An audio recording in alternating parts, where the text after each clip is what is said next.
welcome to the Art of Faith podcast by Granite Creek Studios. I'm Pastor Joshua Kapczynski and my co-host, Pastor Joel Fairley for 3 more Sundays 3 more Sundays, of the First Baptist Church of Claremont. transitioning into full-time artist, Writer, perhaps podcaster, yes. perhaps voiceover actor. You know what? I could see you doing that. And I've actually thought about doing something like that too. Yeah. Well, and once Not actor. Once but, I get past the learning curve, I'll show you how. Awesome. But I've always wanted to do it, and so I'm making kind of bucket list of what I want to do. Yeah. And what I want to be when I grow up, but now I get to grow up. There you go. You're all grown up. You're a grown boy. Yeah. One of the things that we've been playing around with in our podcast, The Art of Faith, is as individuals, how do we approach God? How do we see our relationship with Him? How He's created us and how He's created us to be creative. Yes. And our goal for this podcast is that, you know, we're promising to give hope to people that they can create something with God with their life. Absolutely. And this is part 2 of the art of church. And there's an art to doing church. I mean, probably more so for pastors than anybody else, right? Oh my gosh. And so this is part 2. Oh my gosh. And we had a great time on part 1. Yeah, we did. And so I want to talk a little bit about church pain. Okay. Perception of church. We talked about different forms of church. Yes. We talked about the, just a little recap. Yeah. The house church. Yeah. The Mega church. Contemporary church, mega church. Concert church. The traditional pew church. Yeah. And concert church. That's what you called it. That's awesome. Yeah. And you and I have both had conversations about hurt people in church all the way around. Like people in the congregation being disillusioned and hurt, pastors being disillusioned and hurt. We've had a lot of conversations about you know what happens inside of church, and it really does force the question as to what is church and how our perceptions affect our personal relationship with Jesus. Yeah. If it is the wonderful thing, the hope of the church is it's a work in progress. Yeah. It's not perfect. It's not perfect. We will just like art is a work in progress. Yeah.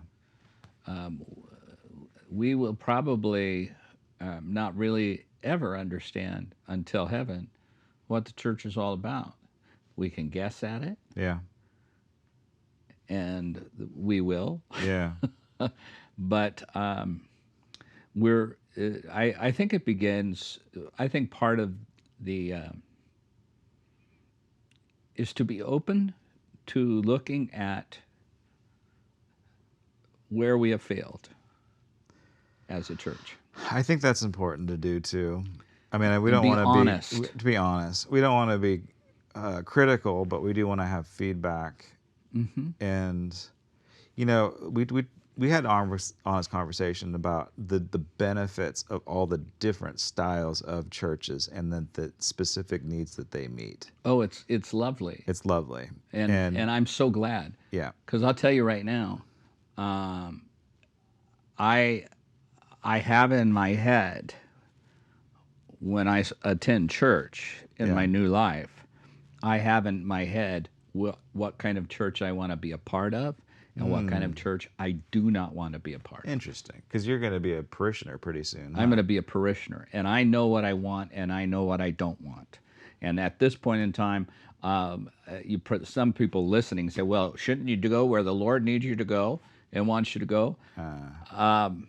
Yes and no, that's very true.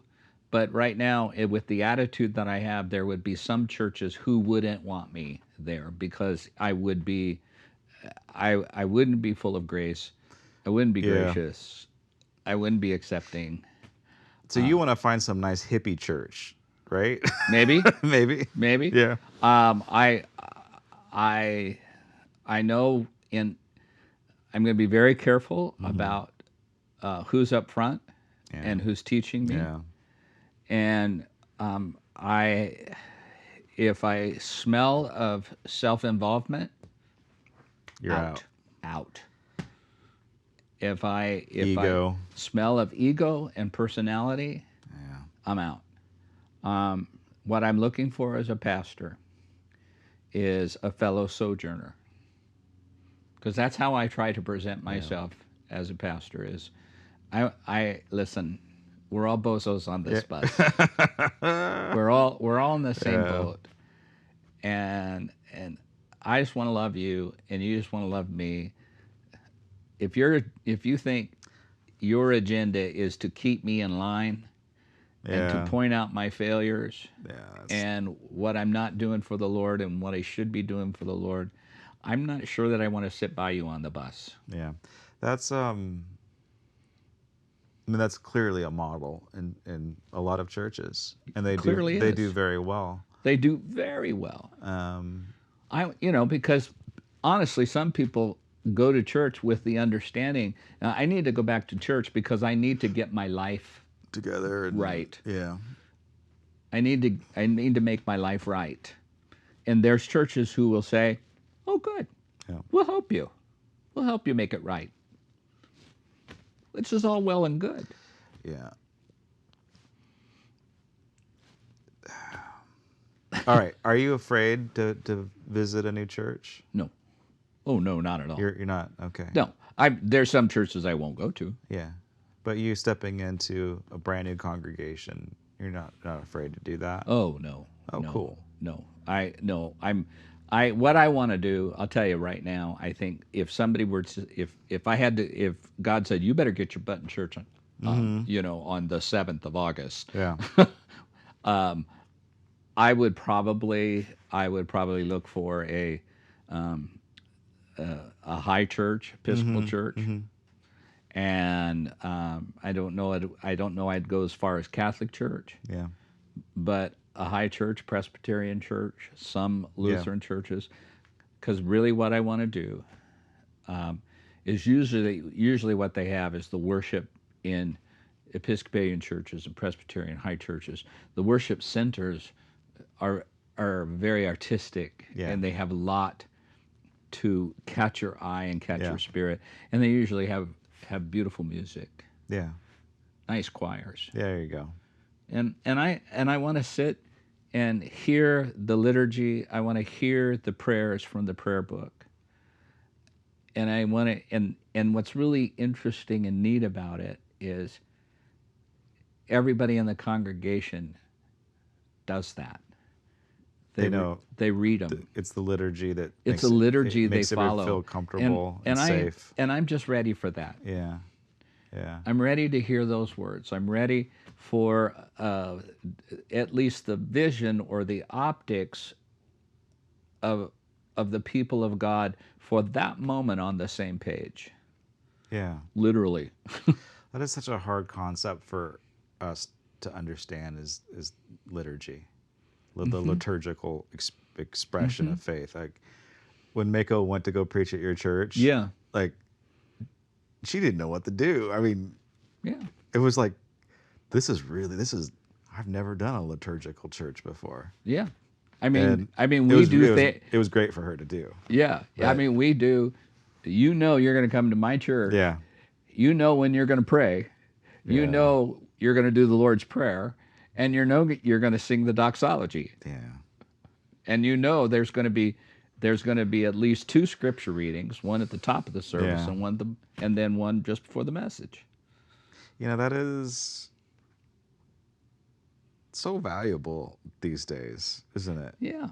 Yeah. To give it really people is a framework. And I have to tell you, it's super comforting. Yeah. to know that. But with you, then you say, well, there's their freedom within the church. Oh, absolutely, there's freedom, especially during our prayer time, because I'm always have a time of stillness and quiet. And if somebody wants to pray out, Yeah. they can. They can, huh? Absolutely. Yeah. So it's all, yes. Is it scripted a little bit? Yes, but there's freedom within the scriptedness. I start the call of worship. Sometimes I start with, I'll just flat out start singing something like "Spirit of the Living God, fall," and that's the call to worship. After the chimes, of Yeah, course. after your chimes. So I think it is a testament to your character and faith that you're not afraid to step into a new environment. A lot of people are afraid to step in. oh, I'm looking forward to it. You're looking forward to it. Absolutely.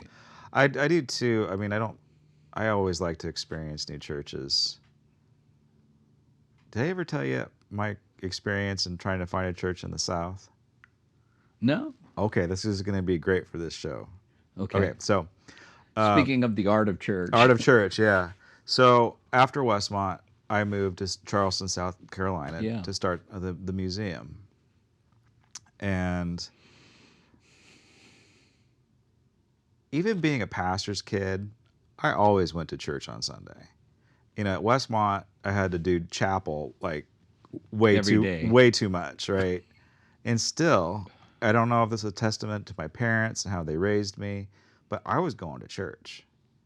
And what was awesome about being a young man in college is that I experimented with a lot of different churches outside of my charismatic Good for you. tradition. Good for you. I went to the Episcopalian church. I went to the Baptist church. I went to Presbyterian. My roommate was a Presbyterian. I'd love to go to his church.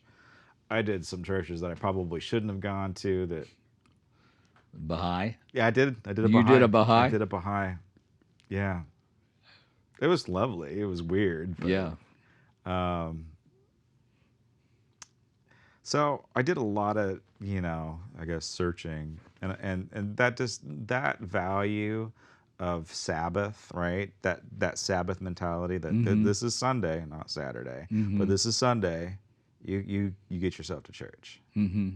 I do it on vacation. I'm like, rarely do I, during vacation will I miss church. I'll find some place to go to. Yeah. Worst case scenario, I'm doing it online, right? Good for you. And That's awesome. I'm not that mature in you're not my that faith. sure you are, Joel. Not that mature.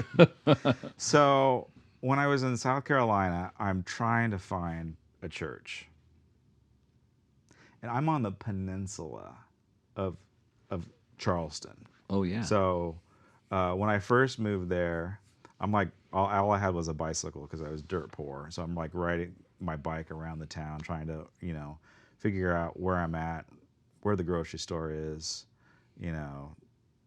where's the bank, just exploring the town. And so Charleston is one of our country's oldest cities, right? And everybody is crammed into this peninsula and has been for 400 years. Wow. And so therefore, the social economic lines are literally drawn by railroad tracks. So I bumped over some railroad tracks, and one side I'm looking at extreme poverty, and on the other side some of the wealthiest people in the nation. Wow. And it was just like I literally slammed my brakes on, and I'm like looking at the contrast between the rich and the poor over the railroad tracks. And so it was a bizarre place to be. So I started going to churches, and I learned something about that city. The Presbyterian church, they weren't okay with me because I wasn't Scottish. As soon as they hear your last name, then they start judging you. So serious? Yeah. So everybody in the Presbyterian church. Oh, they'd love me. Yeah. Right. No, you have a good time. Aye. So everybody in the Presbyterian church was Scottish. Yeah. I went to the Anglican church. Everybody's English. Wow. They're so it really is a national divide in the Oh churches. yeah, for sure. And then, most of the Baptist churches were black. Such a bizarre experience, because when I was there were degrees or shades of black churches. So there were the dark-skinned black churches, there were the lighter-skinned black churches. There was a church in Charleston that had, they call it the paper bag test. They had a shade of brown that you had to be under in order to come and worship into that church. This is unbelievable to me. Yeah, this is the 90s. So late 90s. The capital. Kind of like you have to be this light to come to our church. Yeah, like as if it was sure. as if there was a height requirement for a ride at an amusement park. Yes, no. On the door, you had to pass the paper bag test. You had to be lighter than the paper bag in order to worship there. Holy moly! Yeah. Okay, so racism was all over the place. I can imagine. On all sides, integrated into the society. When I was there, South Carolina was still flying the Confederate flag over the American flag at the Capitol. There were Ku Klux Klan shops and strip malls when I was there. It was bizarre. I mean, it's changed a lot since then, but this was the environment. So I went to all these different churches, and once I told people my last name, they would say, "Oh, the synagogue's down the street." And it happened a number of times. I'm like, what? Why does everybody keep on telling me where the synagogue is? And then, I was just completely clueless. And it's like, well, it's because of your last name, Kapczynski. They just assumed that I was Jew, but based off of my last name. Isn't that bizarre? So that is. So I'm like, I can't find a church on this peninsula, right? Because it's just everything is so caste systemed. Yeah. And so I get off the peninsula. I go inland a little bit to a church that was growing. It was soon to be one of America's fastest growing mega churches. And I go to the young adult group. And the pastor, introduces himself. There was probably, 20, 30 young adults in that group. The worship service was, this was during the week. I went to the church service prior. The church service was great. Contemporary music, casual atmosphere, people wearing shorts. I'm like, oh, it's like a breath of fresh air. The pastor even wore a Hawaiian shirt. I'm like, I'm found home. Your tribe. I found my tribe. So I go like, okay, I'm going to go to the young adult group. Go to the young adult group. Pastor starts interviewing me. Hey, what are you doing? I'm like, I'm just, I just opened up a museum here, and I'm trying to, find community. From Los Angeles. Well, whereabouts in about metropolitan Los Angeles. Outside of Los Angeles, about 30 minutes, 40 minutes. And so blah, blah, blah. Give him my story. Pastor's kid, graduate from Westmont. So give him my whole story, right? So the group starts. The pastor stands me up, and I'm not exaggerating, stands me up in front of everybody and says, "This is Joshua Kaplipsky, and he's an outsider from Los Angeles." So I didn't go back.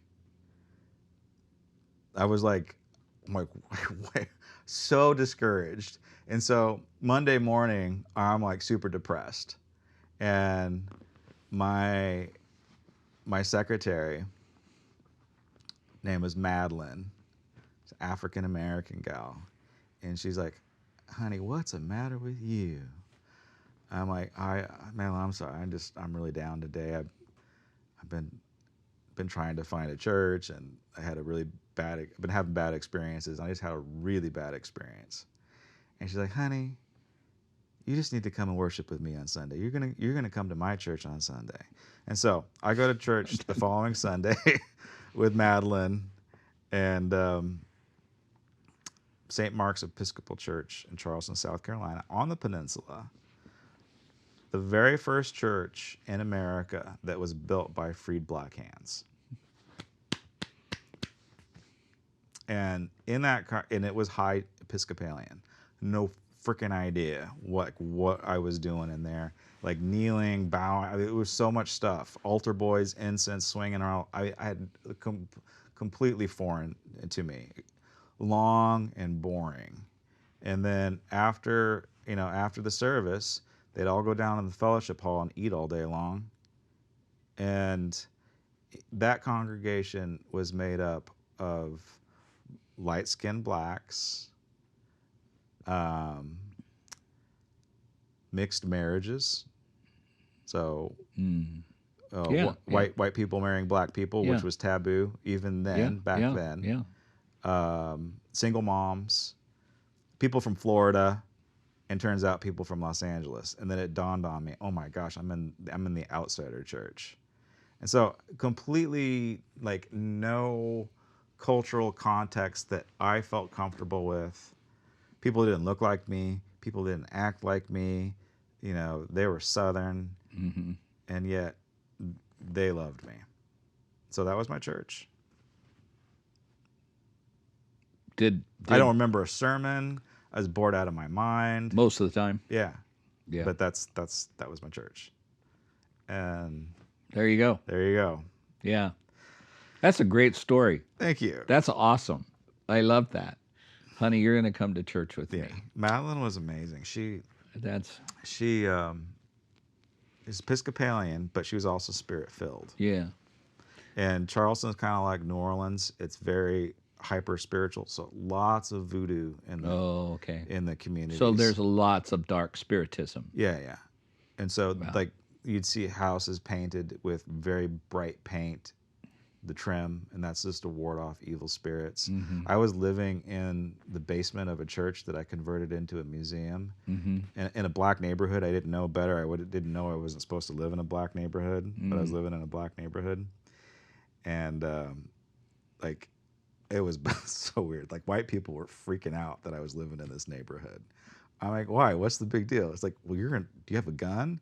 I'm like, no, I don't have a gun. Why would I need a gun? Because you're in a black neighborhood. I'm like, I don't need a gun. Anyway. Oh my gosh. And it was in the projects too. I was living completely clueless. But yeah, the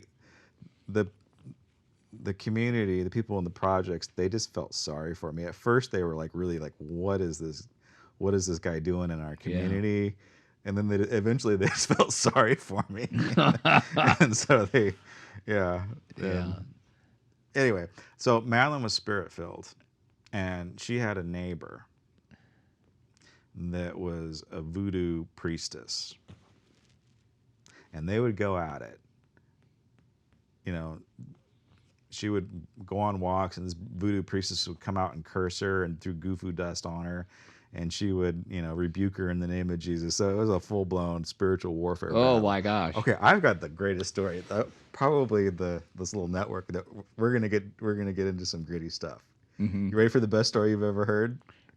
Okay. All right. So, I'm a captive audience. I don't know if we'll see. This might have to be censored, but this is such a great story. Yeah. So she has this conflict with this voodoo priestess, like for a long time. And then it ends. Like it's just not happening anymore. And every time she goes on a walk, she's not getting cursed. And she hasn't seen the lady in a long time. So it's been months since they've seen the lady. And so she calls it in. And, the lady died in her house.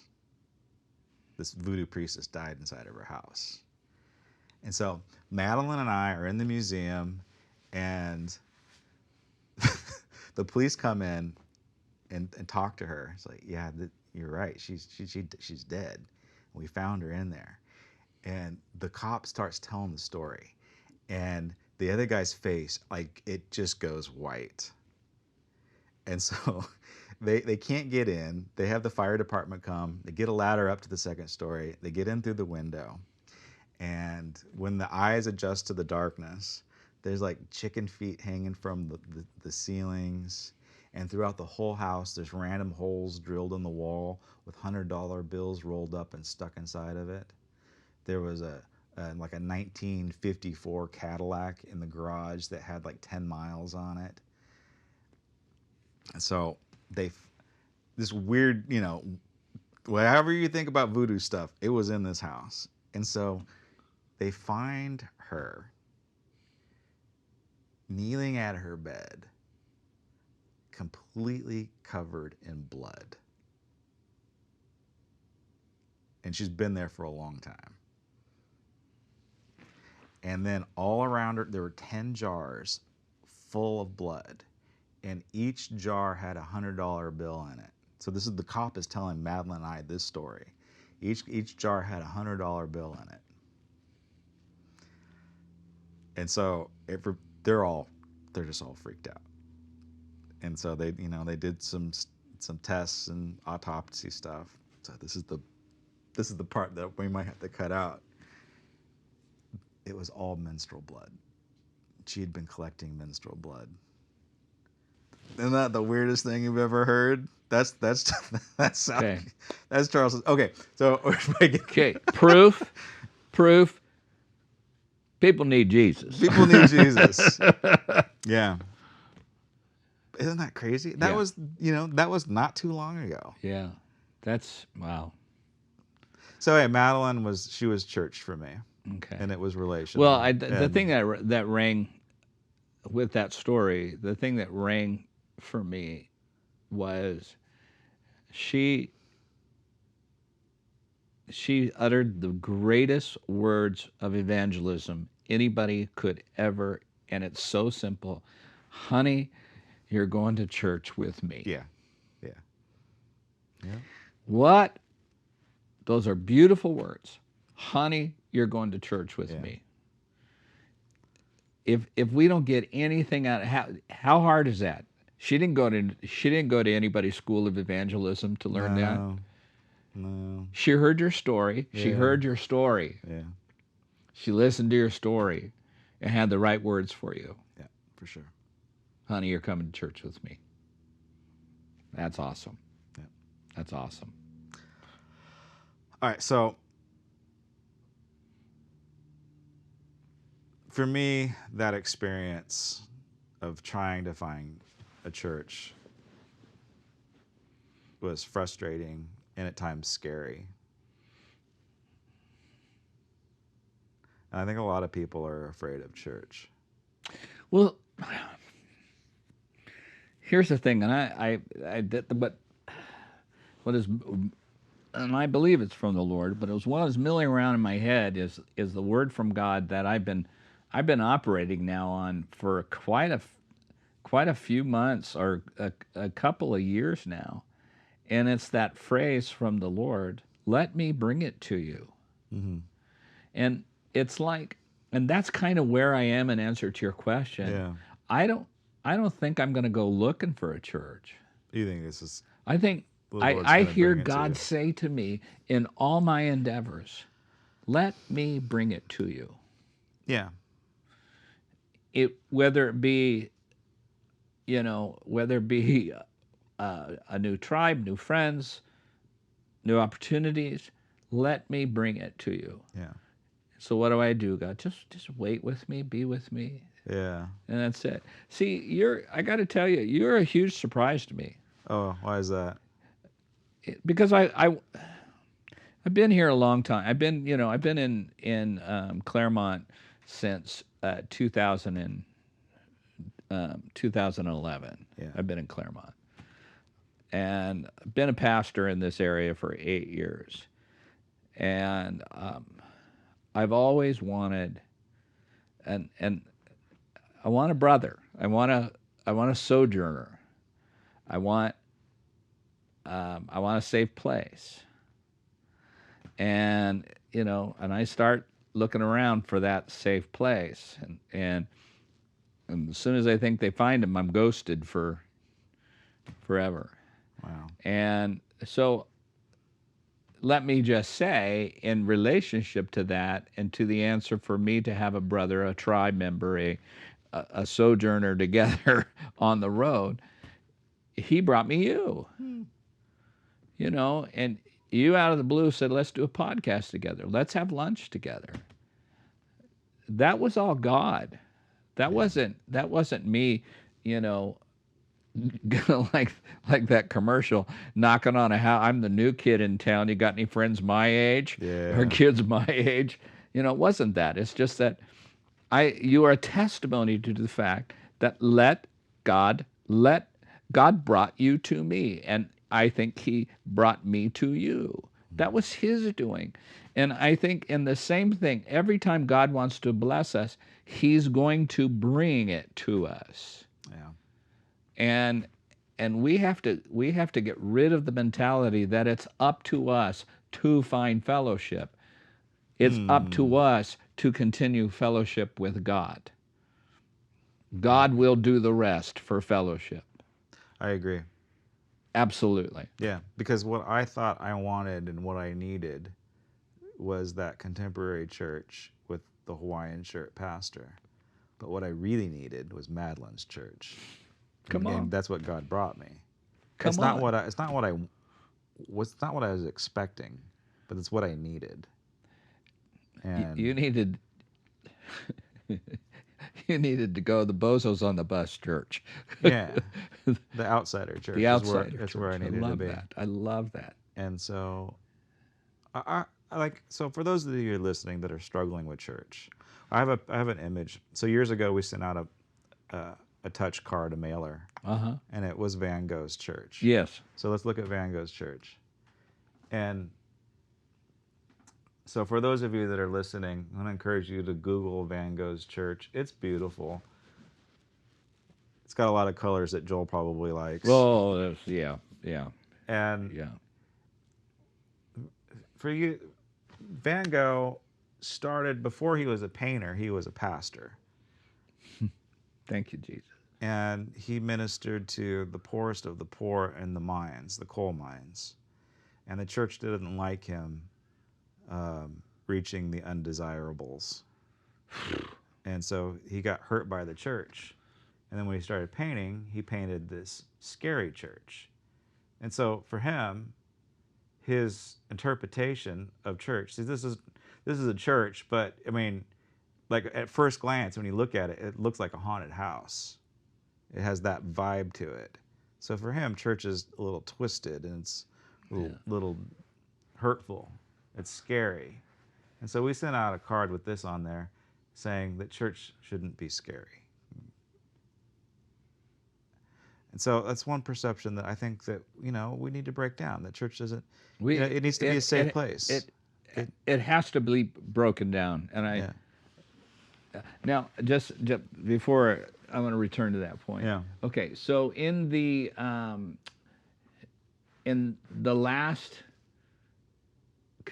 on the right-hand cathedral window, on the right-hand side, near the edge, down towards the edge, just peeking above, do you see that little white thing that just, it looks like maybe, like... You're going to have to point it out. Okay.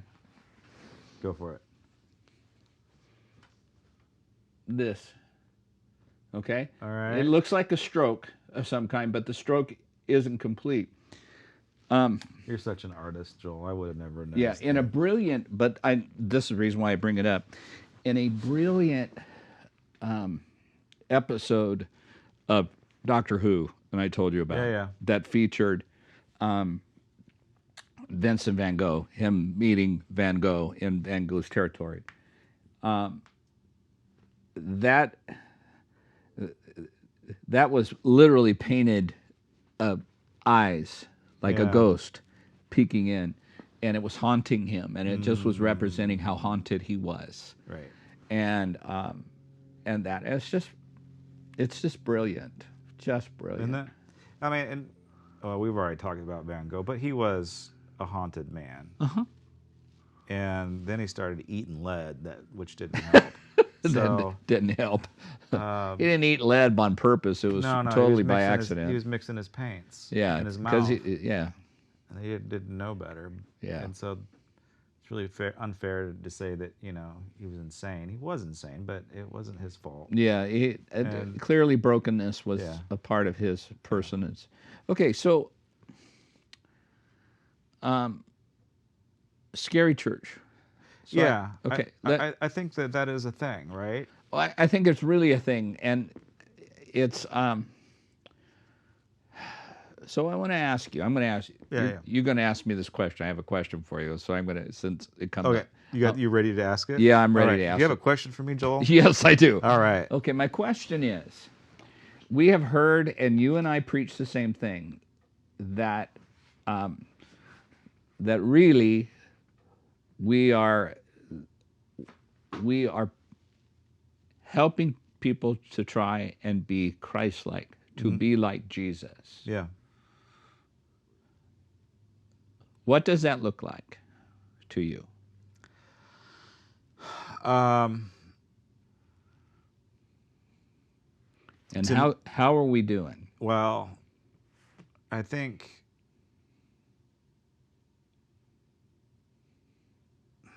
it depends on who we're talking about. Like the overall perception, I don't think that is good.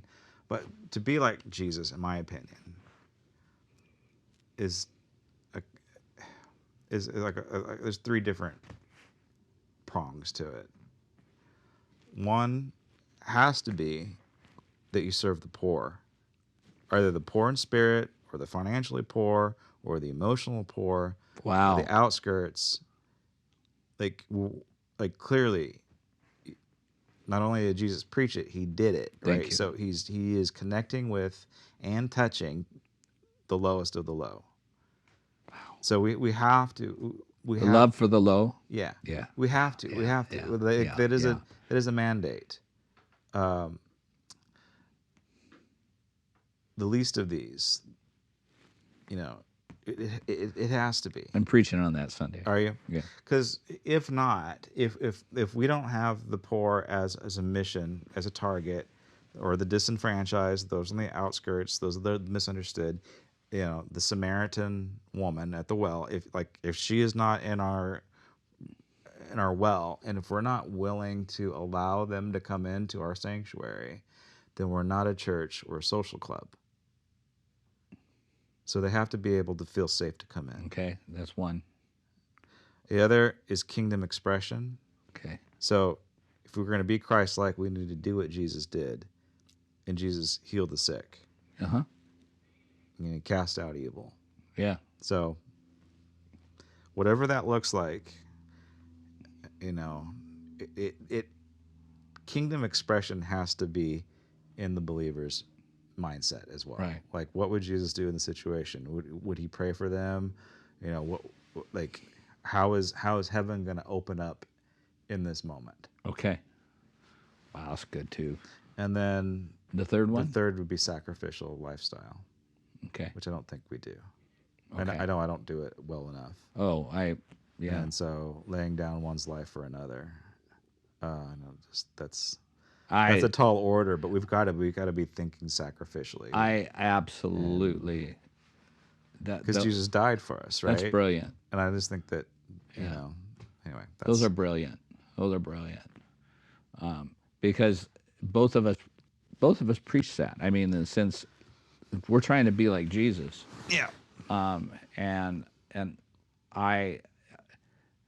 I think intellectually, Christians can agree with that. Yeah. And say yes, but actually being Christ-like is another thing. It is.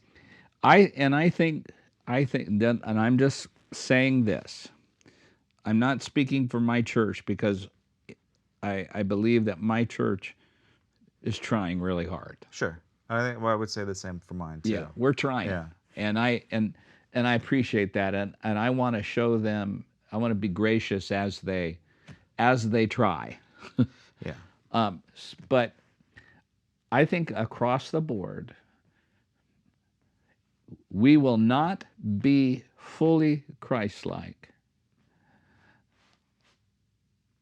until we fully grasp the level of grace that Jesus has. Yeah. I am increasingly distressed to see the church become less gracious and less grace-filled. And I've been thinking about this a lot. I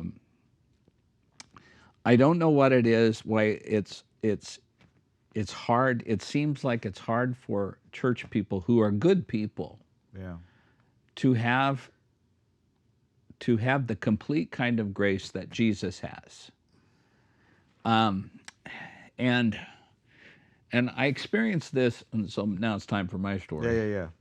I experienced this when I, because of a moral failure that I had early on, when I was 38, early on, that I needed to, that I had my ordination as an American Baptist pastor be suspended. And it should have been. Yeah. It was appropriate. It was painful, right? It was appropriate. Yeah. But there was a time when I wanted to get back into American Baptist Fellowship and be a pastor again. And it was earlier than it actually happened. I was trying, but it was way earlier.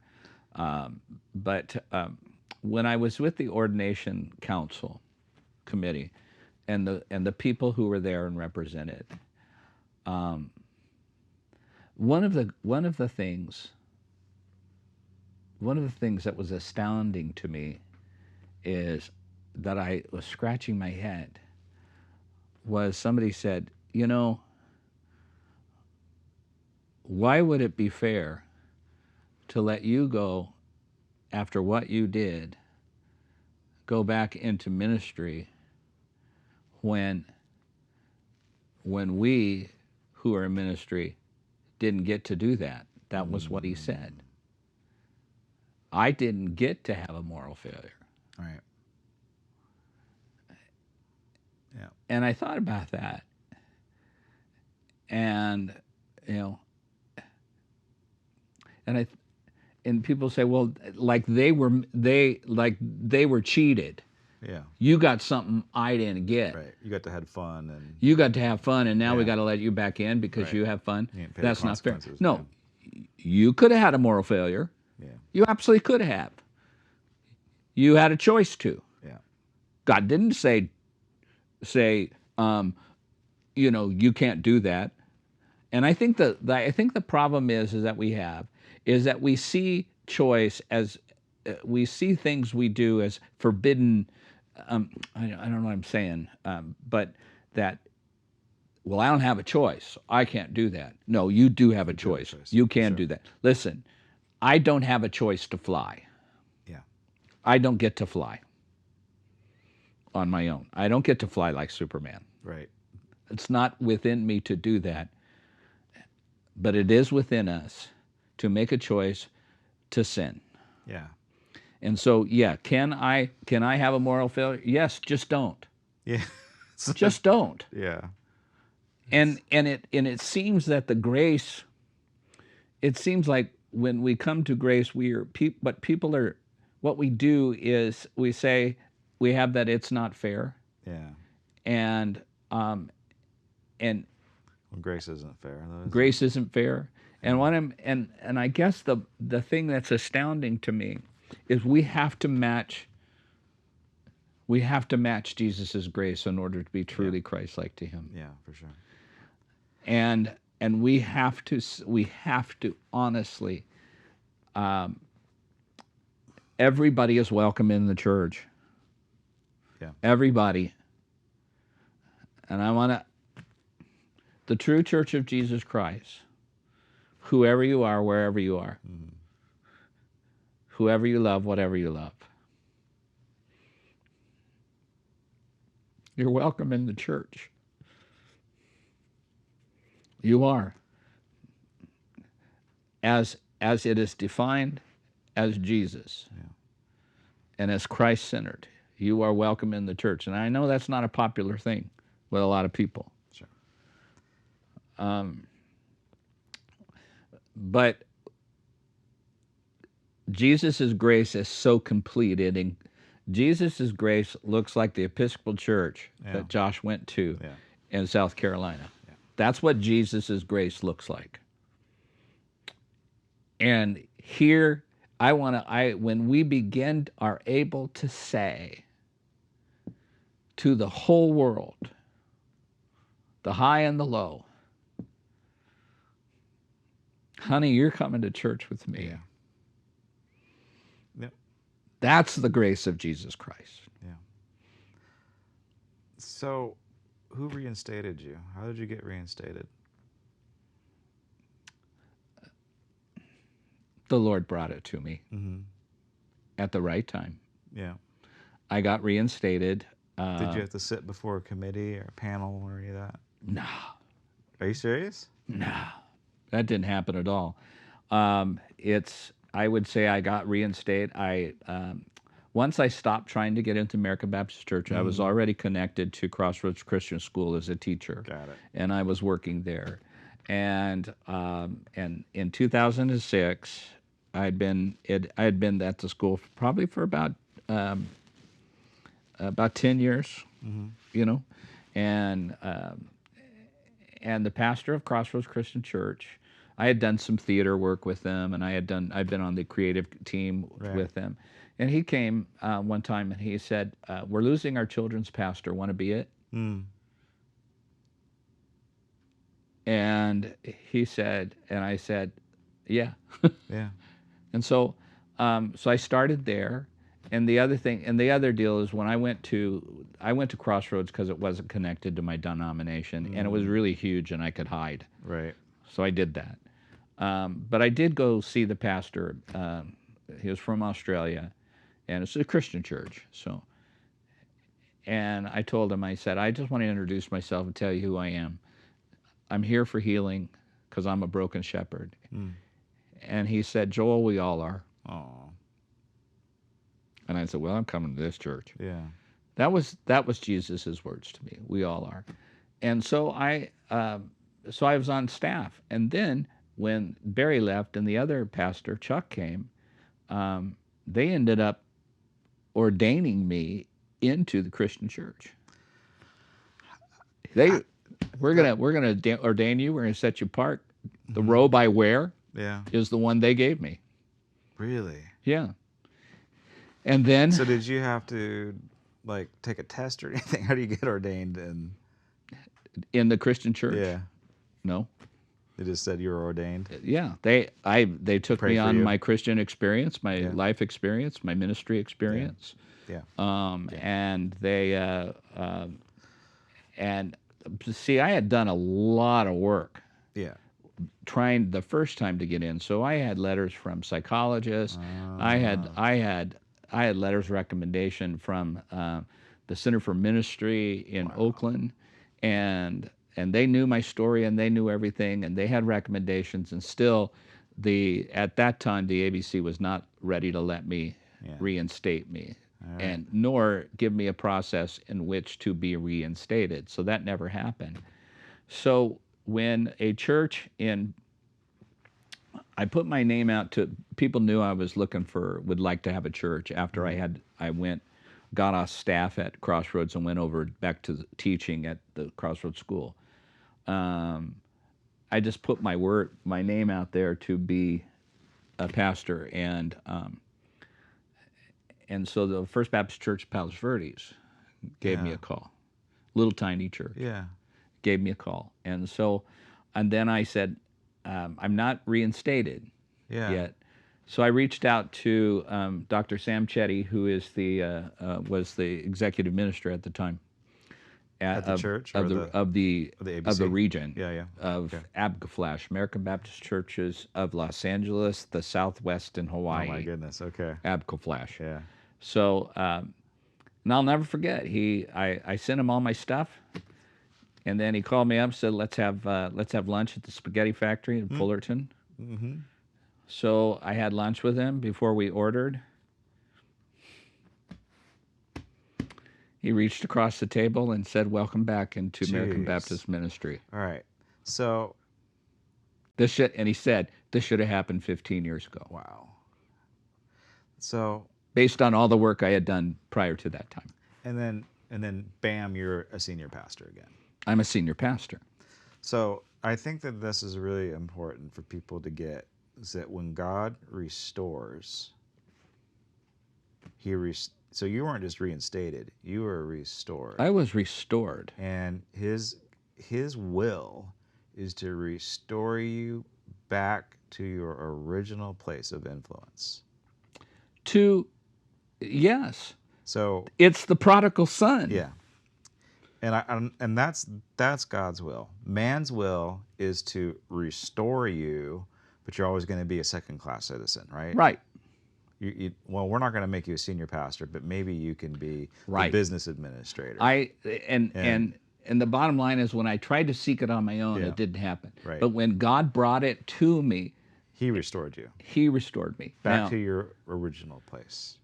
Okay, there's an addendum to this, and so all of this happened. I left ministry the first time. I left ministry the first time when my dad was the pastor of the First Baptist Church of Fullerton. Hardest thing I had to do is,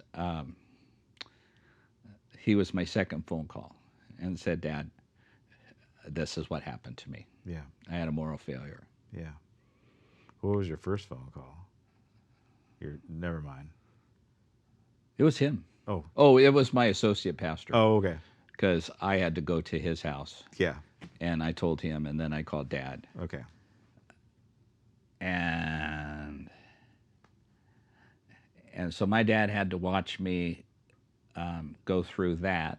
He had to watch me go through divorce. He had to watch me try to get reinstated by the American Baptists. We didn't get there. And at one time, the chairman of the ordination committee called me up and said, "You need to tell your father to stop getting his cronies to stick up for you." Oh, wow. Jeez. Yeah. So that's when I said, "I'm done. Yeah. I'm done doing this. I'm not going to put my dad through that." Yeah. And all of that. And so he saw me just, struggle along, and got a lot of, I got to tell you that in those 15 years, God had blessed me, and I wouldn't change my 15 years for nothing. I got to go to India twice. I got to go to Hungary and Rome and Thailand. Jeez. And I had great experiences, and God was so good to me. So the first time when I got voted on at the First Baptist Church of Palos Verdes to be their pastor, and it was on a Sunday, I went home. The next Monday, my dad was in an assisted living facility for memory care. Yeah. My dad was in the throes of Alzheimer's. He didn't remember anything. Yeah. And so on a Monday, I just took it upon myself. I drove down. We were living in Claremont at the time, and I drove down, went to Bradford Place in the afternoon, found Dad in the great room, and I said, "Hi, Pop. I'm going to take you out." Yeah. "Who are you?" Oh, jeez. "Who are you?" "It's me, Pop. Do you want to go outside with me?" "Okay." So I wheeled him out, and we got by the gazebo, and I sat in a chair, and I turned him around, and he's, kind of agitated, wondering where he was and what he was. And then I said, "Pop, I have something I want to tell you." Literally, this is what he did. "What is it, son?" Oh, jeez. Curtain went up. Wow. He was all there. He's all there. And I said, "Pop, what we have been praying for all these years." Wow. has happened. I have now been called to be the senior pastor of the First Baptist Church in Palos Verdes, an American Baptist church. He went, oh! Yeah. It's what we've wanted, isn't it? And I said, yeah, Pop, it is. All this time. I said, all this time. God is so good. Oh, he is. Wow. So good. God must love you to give you that experience. That was, I mean, that's a miracle. That is a miracle. If you think about, the expressions of the kingdom of God, you think about miracles, and they all don't make sense. And Jesus never performed the same miracle twice. No.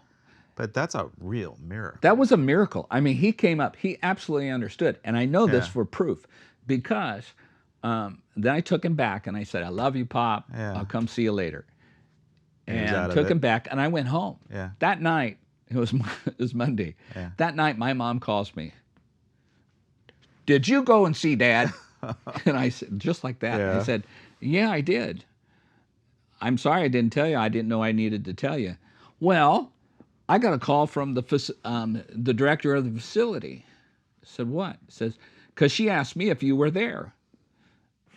And I said, well, why? She says, because I was walking in the great room and Lowell, my dad, grabbed me by the hand and said, I would like to talk to you.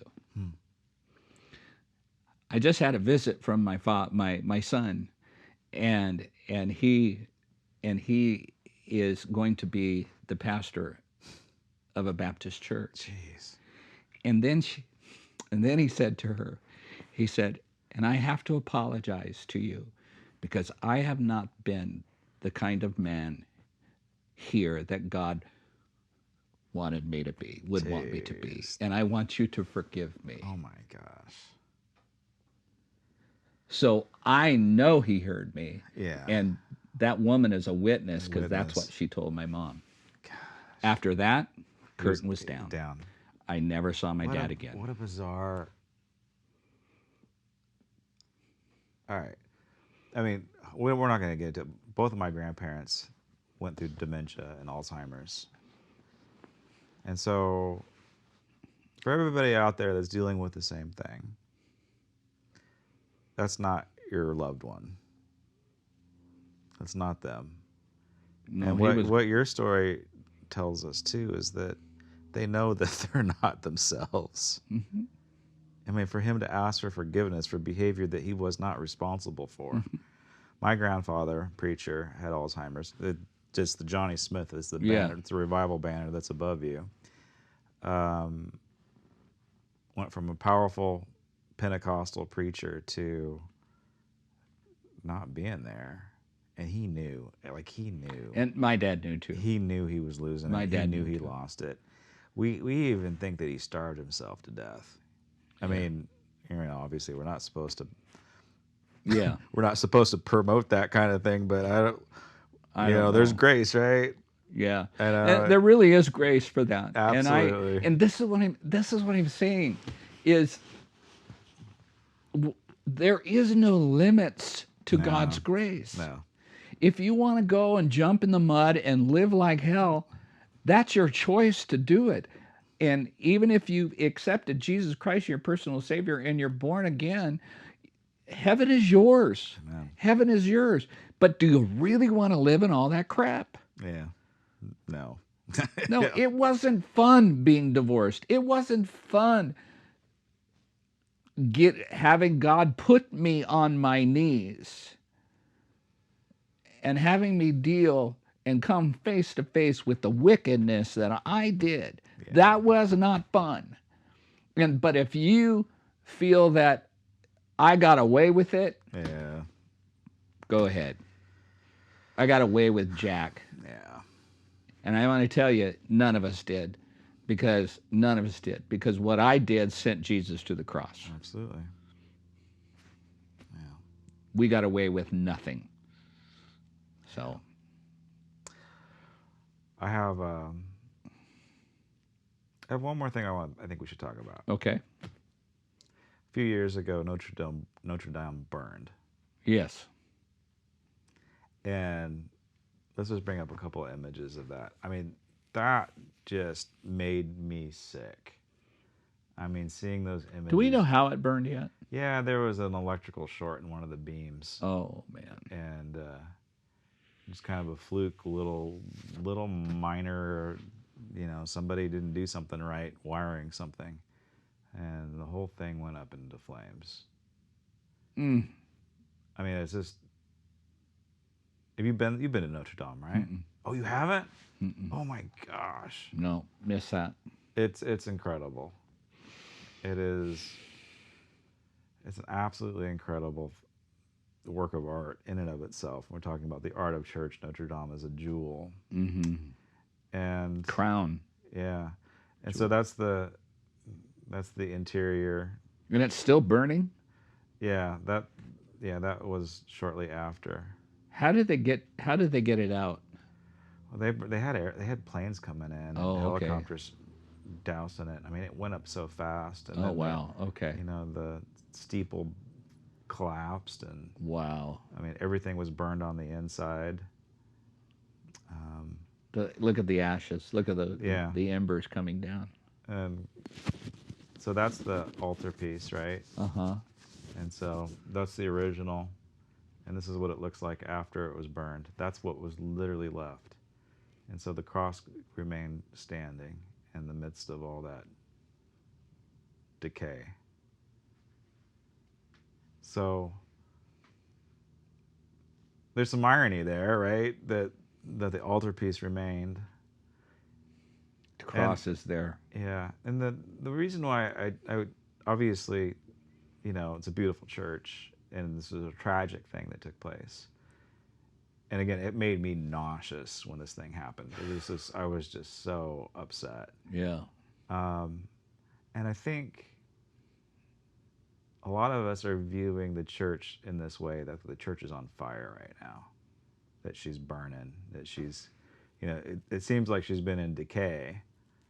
But with all the different things that are going on, it feels as if the church is on fire with the scandals. When you saw, that's how I felt.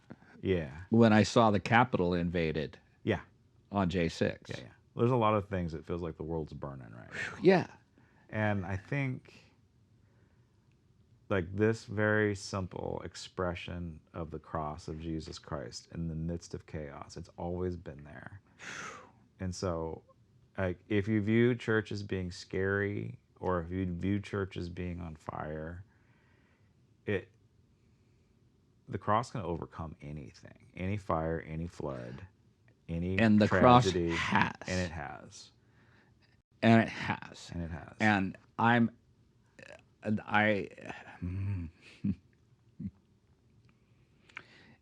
you may have left the cross, yeah, to some. Cross has never left you. Yeah. You may feel that it's really interesting. There may be somebody out there feeling that they're dragging a whole weight of sin because of their choices. Let me tell you something, and I think this is from the Lord. Let me be prophetic. The chain around you, especially if someone who would call themselves backslidden. Yeah. The chain around you is not attached to your sin. It's attached to the cross of Jesus Christ. And you're dragging that around.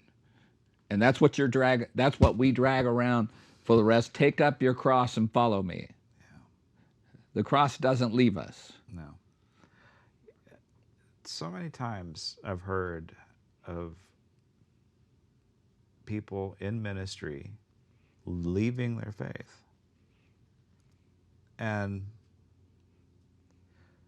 for some, the response to that would be, fear or disappointment or extreme. Mm-hmm. But like you said, the cross never leaves you. And I think you and I both probably agree that doubt is a part of faith.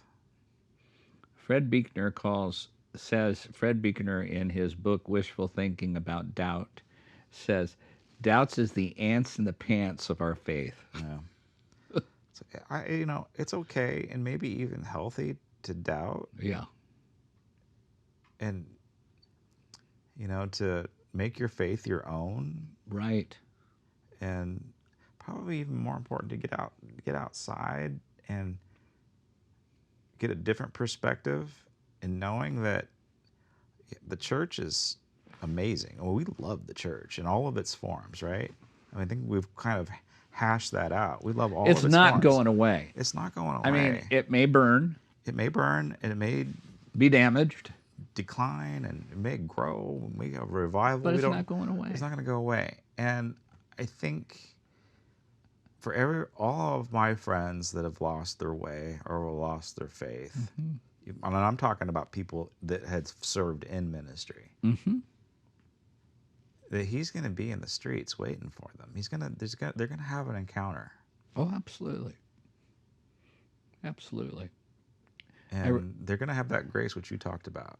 Yeah. Where people they're absolutely going to have that grace they talk about. Yeah. Absolutely.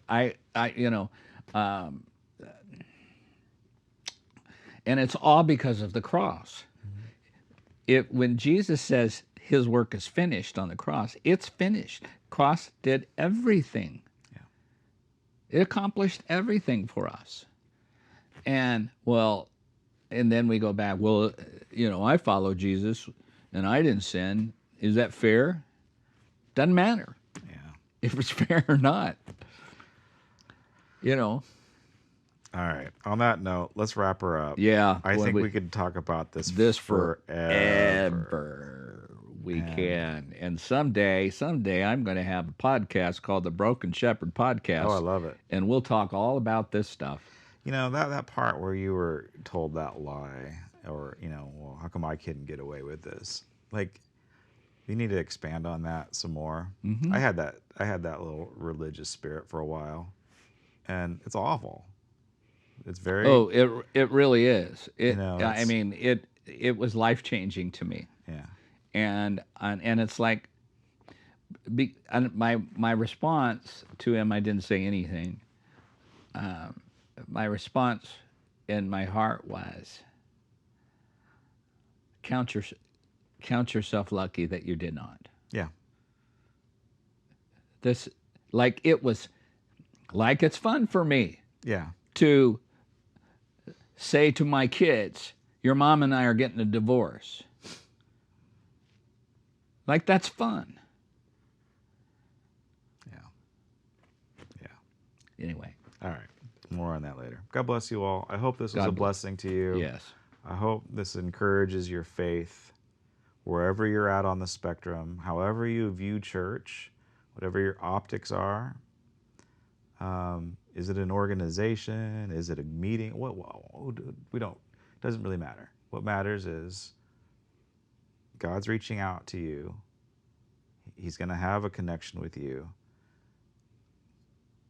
The church is the context, whatever that might be. The church is the family. And it's living, breathing, and active. And, absolutely. And Jesus uses it to reach his people. Yeah. And he loves the church. Jesus loves his bride. Absolutely loves the church. He loves us. He loves us all. Even when we're on fire and scary. Yeah. All right. God bless you all. God bless you. Bye.